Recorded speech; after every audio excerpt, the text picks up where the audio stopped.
नमस्कार।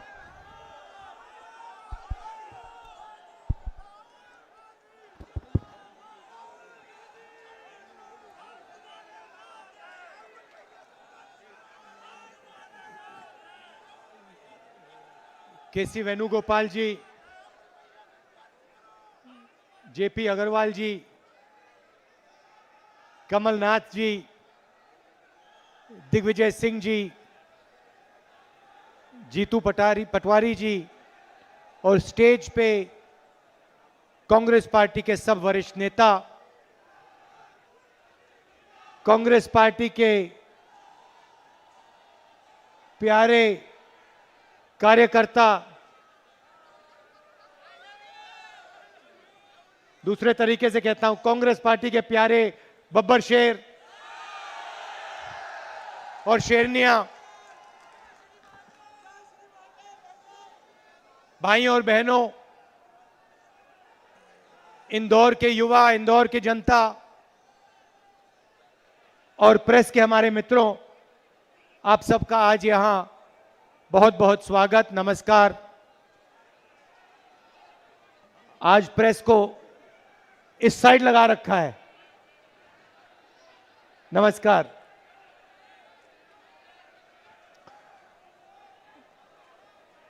अब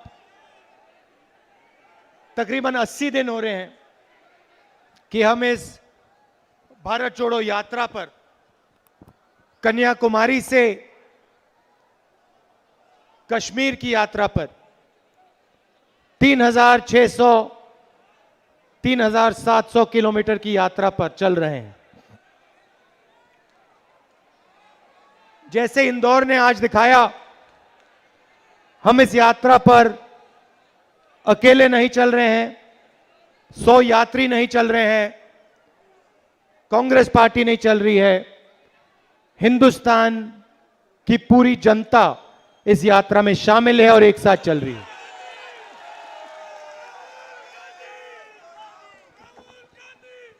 और आज मैंने देखा, सबसे पहले इंदौर में कितने, जीतू जी, इंदौर में कितने घंटे चले हम? कितने घंटे इंदौर में कितने घंटे चले हम? हम आपकी सड़कों पे 8 घंटे चले आज। 8 घंटे नहीं, अभी ताली मत बजाइए, ताली बजाने का समय अभी आएगा। मैंने 8 घंटे आगे पीछे दाएं बाएं ऊपर नीचे देखा, मुझे इंदौर में कोई कचरा नहीं दिखाई दिया। और मैं इसके लिए इंदौर की जनता और इंदौर के जो सफाई कर्मचारी हैं,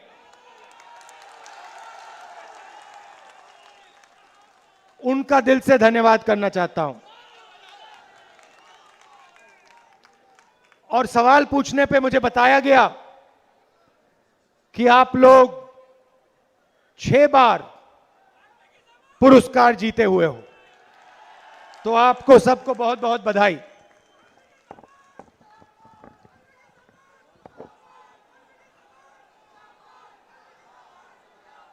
इंदौर न्याय का सेंटर है, यह आपका इतिहास है। और आज मुझे आपने सिर्फ सफाई नहीं, आज आपने मुझे भाईचारा दिखाया। इन सड़कों पर आज हिंदू, मुस्लिम, सिख, ईसाई, बुजुर्ग लोग, हर भाषा बोलने के लोग सब चले हैं। और कहीं मुझे नफरत, कहीं भी मुझे नहीं दिखी। तो एक प्रकार से ये यात्रा आपकी विचारधारा की यात्रा है। भाइयों और बहनों, ये यात्रा हमने क्यों शुरू की? इसके 2-3 कारण हैं। हमारा लक्ष्य क्या है और हमें ये यात्रा शुरू क्यों करनी पड़ी, ये दो अलग चीजें हैं। पहले मैं आपको बताना चाहता हूं हमें ये यात्रा शुरू करनी क्यों पड़ी। जैसे आप जानते हो, हिंदुस्तान एक डेमोक्रेटिक देश है, लोकतांत्रिक देश है, और लोकतांत्रिक देश में अलग अलग संस्थाएं होती हैं जो लोकतंत्र की रक्षा करती हैं। उसमें पार्लियामेंट, विधानसभा, जुडिशरी, ये अलग अलग इंस्टीट्यूशंस होते हैं जिससे लोकतंत्र की रक्षा होती है और एक प्रकार से फेयर प्लेइंग फील्ड बनाई जाती है। हमने लोकसभा में मैंने और सारे हमारे कांग्रेस पार्टी के एमपीज ने एक बार नहीं अनेक बार मुद्दे उठाने की कोशिश की, चाहे वो किसानों की बात हो, किसानों के कर्जे की माफ हो, कर्जा माफ करने की बात हो, काले कानूनों की बात हो, नोटबंदी, गलत जीएसटी, इन सब चीजों पर हमने लोकसभा, राज्यसभा में आवाज उठाने की कोशिश की।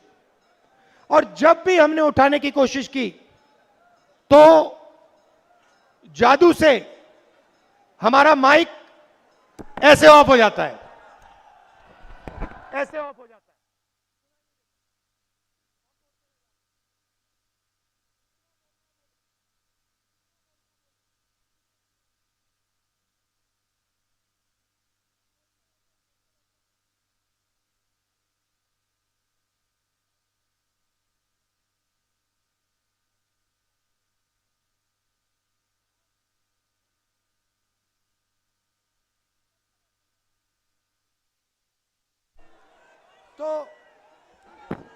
तो हम जो भी बोलना चाहते हैं, जैसे अभी आपने देखा, हम बोलते रहते वहां पे माइक ऑफ हो जाता है। तो वहां से हमने कोशिश की, वहां माइक ऑफ हो जाता है। फिर मैंने हमारे प्रेस के मित्रों की बात की, इनके सामने हम बात उठाते हैं, इनसे कहते हैं देखो जनता के मुद्दे उठाओ। नहीं, हम कहते हैं भैया जनता के मुद्दे उठाओ, बेरोजगारी की बात करो। हम इनसे कहते हैं बेरोजगारी की बात करो, किसानों की बात करो, मजदूरों की बात करो, और ये कहते हैं देखो देखो ऐश्वर्या राय ने क्या कपड़े पहने हुए हैं। हम कहते हैं भैया किसान भूखा मर रहा है, ये कहते हैं देखो शाहरुख खान ने क्या बोल दिया। हम कहते हैं भैया कर्जा माफी करनी चाहिए, ये कहते हैं देखो क्रिकेट का कैसा अच्छा मैच हुआ, मजेदार, विराट कोहली ने कैसा चौका मारा। तो इनका काम, और इनकी गलती नहीं है, इनका काम जनता का जो ध्यान है उसको हटाने का है। इनका काम, असली काम जो लोकतंत्र का होता है, जो काम हम लोकसभा, विधानसभा में करने की कोशिश करते हैं, उनका असली काम वो है। अब आप ये मत समझिए कि मैं इनकी बुराई कर रहा हूं, ये बेचारों की कोई गलती नहीं है, कोई गलती नहीं है। इनके यहां पे पीछे लगाम बांध रखी है। इनको ये देखो, ये मुस्कुरा रहे हैं, इनको बताया जाता है कि भैया देखो भारत जोड़ो यात्रा चली है, इसके बारे में कुछ बोलना नहीं, गलती से भी मत बोल देना। मगर इनकी गलती नहीं है, क्योंकि कंट्रोलर इनके हाथ में नहीं है। जैसे आप रात को आप सोचते हो कि भैया टीवी देखते हो और आप सोचते हो भैया चैनल बदलेंगे, चैनल बदलेंगे। पहले चैनल पे मोदी जी, दूसरे पे मोदी जी, तीसरे पे मोदी जी, चौथे पे मोदी जी, पांचवें पे मोदी जी, छठे पे अमित शाह जी। जहां देखो कभी अमित शाह जी, कभी योगी जी, कभी शिवराज चौहान जी, कभी मोदी जी, कभी ऐश्वर्या राय, कभी अजय देवगन, मगर किसान का चेहरा, उसके फटे हुए हाथ आपको टेलीविजन पर नहीं दिखने वाले। मजदूर के आंसू टेलीविजन पे नहीं दिखने वाले। और यहां पे इंदौर में जो छोटे व्यापारी हैं, स्मॉल और मीडियम बिजनेस चलाते हैं, और वो आपकी रीढ़ की हड्डी है, हिंदुस्तान की रीढ़ की हड्डी है, उनकी बात कोई नहीं उठाता। कुछ दिन पहले मेरे पास डेलीगेशन आया, मैंने उनसे पूछा, और यहां पे जो भी हैं छोटे व्यापारी हैं, स्मॉल और मीडियम बिजनेस चलाने वाले लोग हैं, वो बिल्कुल 1 सेकंड में समझ जाएंगे। मैंने उनसे पूछा, डेलीगेशन से पूछा, भैया बताओ हिंदुस्तान के इतिहास में आपके खिलाफ सबसे खराब काम कौन सा था? बिना सोचे 1 सेकंड में पहले नंबर नोटबंदी, दूसरे नंबर जीएसटी। मैंने फिर उनसे पूछा, भैया एक बात बताओ, नोटबंदी और जीएसटी से किसान का तो फायदा नहीं हुआ, मजदूर का फायदा नहीं हुआ, छोटे दुकानदार का फायदा नहीं हुआ, युवाओं का फायदा नहीं हुआ, स्मॉल मीडियम बिजनेस का फायदा नहीं हुआ, तो फायदा किसका हुआ?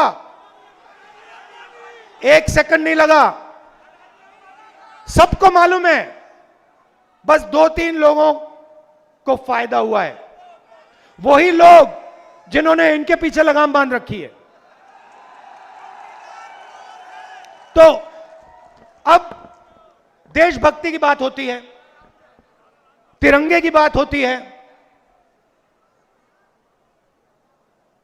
देश का सबसे बड़ा नुकसान इन 2 पॉलिसियों ने किया है, नोटबंदी और जीएसटी ने। जो मैं आपको बता रहा हूं, जो काम चाइना की सेना नहीं कर सकती, नोटबंदी ने और जीएसटी ने कर दिया है। और कैसे किया, मैं आज आपको समझाना चाहता हूं, इसीलिए मैं इंदौर आया हूं। रोजगार की रीढ़ की हड्डी जो होती है, वो छोटे व्यापारी, स्मॉल और मीडियम बिजनेस चलाने वाले और किसान होते हैं। ये लोग हिंदुस्तान को और हिंदुस्तान के युवाओं को करोड़ों रोजगार देते हैं। सही बात? सही बात। अब सरकार ने अपने मित्रों को फायदा पहुंचाने के लिए ये 2 पॉलिसियां लागू की, और इन 2 पॉलिसी से जो स्मॉल और मीडियम बिजनेस वाले हैं, जो छोटे व्यापारी हैं, मैं एक टेक्निकल शब्द प्रयोग करूंगा, उनको समझ आ जाएगी बात, उनके कैश फ्लो को खत्म कर दिया। देखो ऐसे कर रहे हैं, उनके कैश फ्लो को खत्म कर दिया, मतलब उनके गले को घोट दिया। क्योंकि अगर छोटे व्यापारी का, स्मॉल मीडियम बिजनेस वाले का आप कैश फ्लो बंद कर दो, 1 महीना 2 महीना बंद कर दो, वहीं का वहीं वो मर जाता है। मगर अगर आप हिंदुस्तान के सबसे बड़ी कंपनियों का कैश फ्लो 1 महीना 2 महीना 6 महीना 1 साल भी बंद कर दो, उनको कोई फर्क नहीं पड़ता।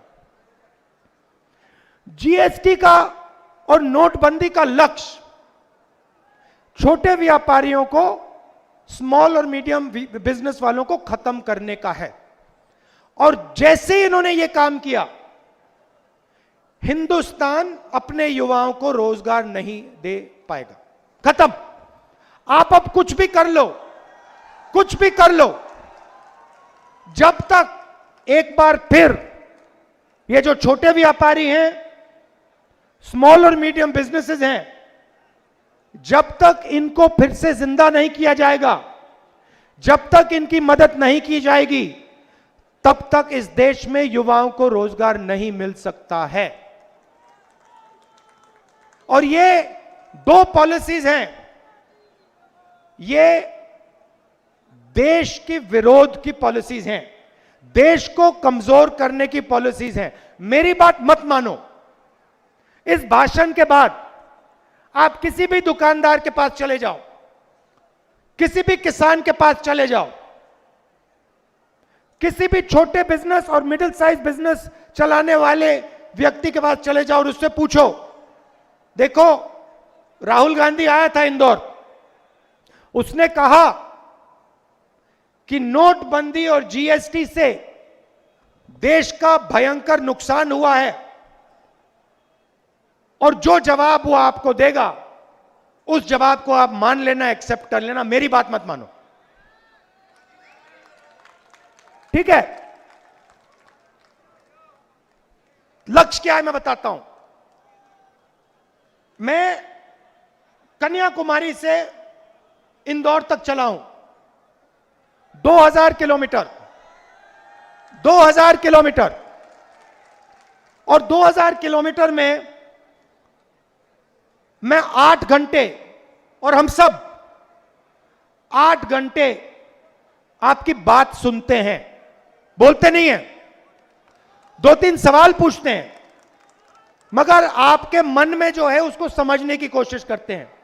और मैंने पिछले 80 दिन में हजारों किसानों से, हजारों युवाओं से, माताओं बहनों से, बुजुर्गों से बात की है, उनकी दिल की आवाज सुनी है। युवा कहता है, मैं पूछता हूं भाई एक बात बताओ, बहन एक बात बताओ, क्या पढ़े? कहते हैं इंजीनियरिंग की। अगला सवाल पूछता हूं, भाई माता पिता ने शिक्षा में कितने पैसे डाले? कहते हैं भाई लाखों रुपए डाले। किस कारण डाले? मेरा सपना था इंजीनियर बनने का, इसीलिए मेरे माता पिता ने अपना खून पसीना देकर इंजीनियरिंग की डिग्री के पैसे मुझे दिए। बेटा आज क्या करते हो? मजदूरी करता हूं। बेटा आप क्या आज क्या करते हो? उबर चलाता हूं। बेटा आज क्या करते हो? स्विगी की डिलीवरी करता हूं। यह कैसा हिंदुस्तान है? इंजीनियर मजदूरी कर रहा है, किसान मजदूरी कर रहा है, जो डॉक्टर बनने के लिए पढ़ा वो मजदूरी कर रहा है।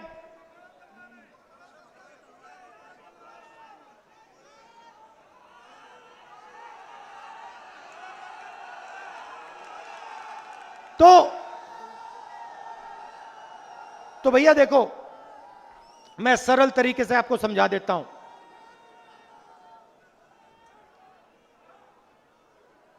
ये जो हो रहा है इसको मनी ट्रांसफर कहते हैं। मनी ट्रांसफर मतलब हिंदुस्तान के गरीब लोगों के जेब में से पैसा लो और उसको ट्रांसफर कर दो। बिल्कुल, हिंदुस्तान के अरबपतियों के खाते में ट्रांसफर कर दो। और ये सारी की सारी पॉलिसीज, चाहे नोटबंदी हो, चाहे जीएसटी हो, चाहे कोरोना के समय जो इन्होंने किया ये हो, ये सारी की सारी पॉलिसीज आपका जो पैसा है आपके जेब में से निकालकर हिंदुस्तान के 2-3 अरबपतियों के जेब में डालने का है। हां, आप 2 कह रहे हो, शायद 3 भी नहीं है, 2 हैं।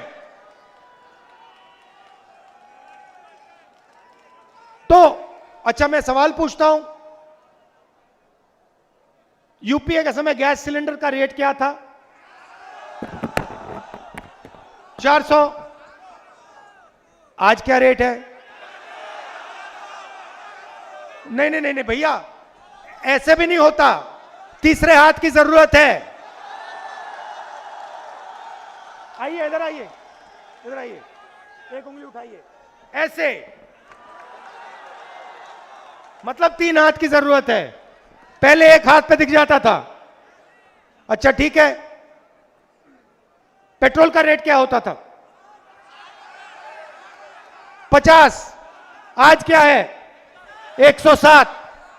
तो भाइयों और बहनों एक बात बताइए, पैसा गायब तो नहीं होता? गायब तो नहीं होता ना? कभी नहीं हुआ। पैसा ट्रांसफर ही होता है। आप अपनी जेब से निकाल के उनको देते हो, वो अपनी जेब से निकाल के उनको देते हैं, वो अपनी जेब से निकाल के उनको देते हैं, और फिर उनकी जेब से निकल के बीजेपी में चला जाता है।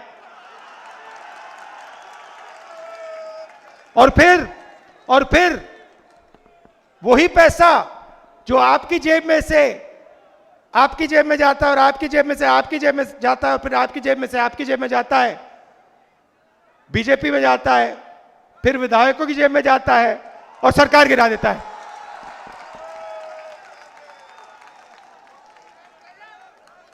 करोड़ों रुपए दिए हैं। जिस सरकार को आपने चुना, जिस सरकार को आपकी आवाज ने चुना, उस सरकार को बीजेपी ने खरीद कर, उस सरकार के लोगों को खरीदा। अगर यह भ्रष्टाचार नहीं है तो क्या भ्रष्टाचार है?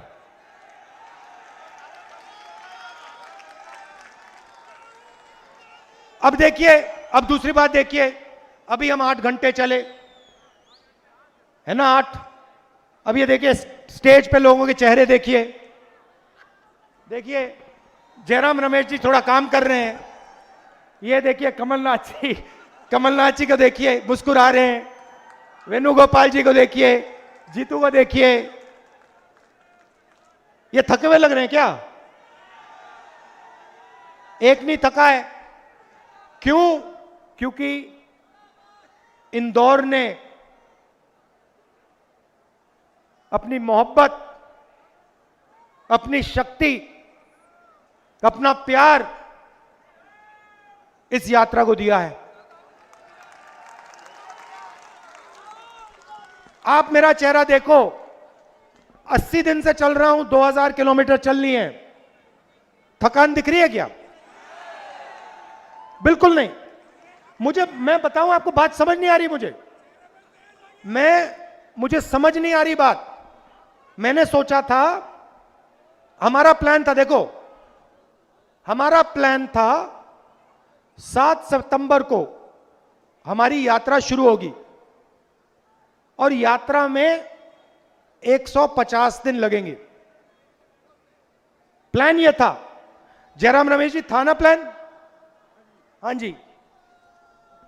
अब यह यात्रा, मुझे लग रहा है कि यह यात्रा 120-125 दिन में खत्म हो जाएगी। ज्यादा से ज्यादा इसमें 130 दिन लगेंगे। तो ये हो क्या रहा है? मुझे समझ नहीं आ रही बात। आपको मैं कह रहा हूं, मुझे समझ नहीं आ रही। हम रोज 25 किलोमीटर चल रहे हैं भैया। मतलब जो कोई यहां पे रनिंग करता है, करते हो ना? मैराथन कितने किलोमीटर की होती है? नहीं, 42 की मैराथन होती है। हम हर रोज हाफ मैराथन कर रहे हैं, हर रोज। मतलब 40 हाफ मैराथन कर दी हमने, पता नहीं लग रहा। सुबह 4 बजे उठता हूं, ऑटोमेटिकली भैया खटाक दरवाजे के बाहर चलो। और 12 बजे सोता हूं, 3.5 घंटे 4 घंटे सो रहे हैं। मैं नहीं, सिर्फ मैं नहीं, सबके सब 4-5 घंटे सो रहे हैं। यात्रियों में से 5 घंटे से ज्यादा कोई नहीं सो रहा। हमें समझ नहीं आ रही बात क्या हो रहा है। मैंने सोचा इसके बारे में, मैंने सोचा ये हो क्या रहा है, कैसे हो सकता है। 80 दिन हो गए, 2000 किलोमीटर हो गए, किसी को कोई थकान नहीं। और मैं सिर्फ अपनी बात नहीं कर रहा हूं, आप किसी यात्री से पूछ लो, 80-90 के किलो के यात्री हैं हमारे, हैवी वेट कांग्रेस वाले, नहीं थक रहे, नहीं थक रहे। तो मैं एक ही बात कह सकता हूं कि हम अपनी शक्ति का प्रयोग नहीं कर रहे हैं, आपकी शक्ति का प्रयोग कर रहे हैं। कि आप हमारी मदद कर रहे हो, आपका प्यार, आपकी मोहब्बत, आपका भरोसा हमें मदद कर रही है। तो इसके लिए दिल से आप सबको मैं धन्यवाद करना चाहता हूं। आपने जो स्वागत किया इंदौर में, बिल्कुल, कितने लोगों से गले मिला हूं मैं, हजारों लोगों से गले मिला हूं। तो इसके लिए आप सबको और इस शहर को बहुत बहुत धन्यवाद। अच्छा, जब मैं चल रहा था मेरे दिमाग में एक बात आई जो मैं कांग्रेस के नेताओं से कहना चाहता हूं। मैं जब यूनिवर्सिटी में था, मैं यूएस में यूनिवर्सिटी किया, और यूएस का जो सबसे बड़ा एयरपोर्ट है, जहां सबसे ज्यादा हवाई जहाज लैंड करते हैं, उसका नाम जानते हो? नहीं, वॉशिंगटन उनका कैपिटल है, हमारी दिल्ली उनका वॉशिंगटन। वॉशिंगटन का एयरपोर्ट बड़ा नहीं है। बॉस्टन, कैलिफोर्निया में सैन फ्रांसिस्को बड़े एयरपोर्ट नहीं है। उनका सबसे बड़ा एयरपोर्ट शिकागो का है। अब शिकागो का सबसे बड़ा एयरपोर्ट क्यों है आप जानते हो? क्योंकि शिकागो अमेरिका का लॉजिस्टिक्स का सेंटर है। मतलब जो भी अमेरिका में इस तरफ से उस तरफ जाता है, ऊपर से नीचे जाता है, वो शिकागो से जाता है। मतलब लॉजिस्टिक्स का हब है। मैं चाहता हूं कि हिंदुस्तान, एक दिन ऐसा आए जब हिंदुस्तान का सबसे बड़ा एयरपोर्ट इंदौर में हो, और आप इस देश के लॉजिस्टिकल हब बनो। मतलब जो भी माल देश में घूमता है, ऊपर से नीचे, दाएं से बाएं, उसका मैनेजमेंट आप लोग करो। ये आपका भविष्य है, देख लेना, ये होगा। ये आपका भविष्य है, ये आपका भविष्य है। और जो हमारी कांग्रेस की सरकार आएगी, मैं उनसे कहना चाहता हूं, इस चीज के बारे में आप सोचिए कि जो अमेरिका के लिए शिकागो रोल प्ले करता है, वही हिंदुस्तान के लिए इंदौर रोल प्ले करे। धन्यवाद। जय हिंद।